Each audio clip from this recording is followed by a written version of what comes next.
Nation TV telefishinka qaranka Soomaaliya.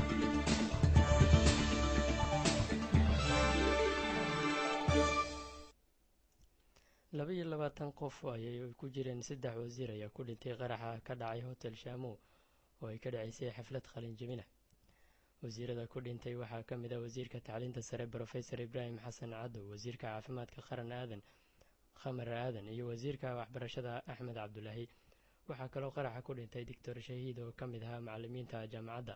wasiirka isboortiga Saleemaan Colaad ayaa wararku raacinayaan inuu dhaawac ka soo gaaray qaraxa. wararku waxay intaa ku darayaan inay ku dhinteen 2 ka mid ah wariyaasha ka howlgala magaalada Muqdisho oo magacyadooda lagu xusay Zubayr Xaaji Xasan iyo Maxamed Maamin. waxaa sidoo kale ku geeriyooday qaraxa 5 ka mid ah ardayda kuliyadda caafimaadka ee maanta qalin jebinaysay. qaraxa ayaa sidoo kale waxaa ku dhaawacmay ilaa iyo 50 qof oo ay ku jireen macallimiinta jaamacadda oo ka mid yahay hormuudka kuliyadda caafimaadka Dr. Maxamed Maxamuud Bide, Dr. Cabdulaahi Sheekh Xasan iyo Dr. Tahliil iyo weliba sidoo kale Dr. Wehliye.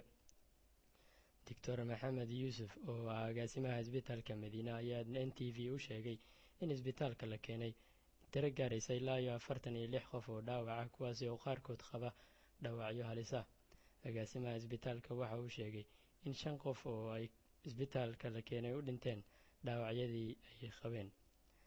halkaad nagala socotaana waa Nation TV telefishinka qaranka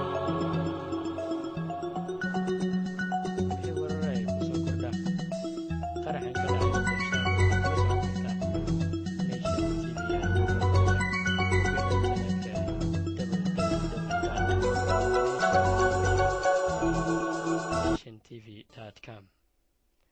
wararka iyaga xigana waxaad ka bogan kartaa website-keena oo aan soo gudbinay adigoo mar walba kala socon kartid update-kii ugu dambeeyay iyo qaybteena online TV-ga oo aad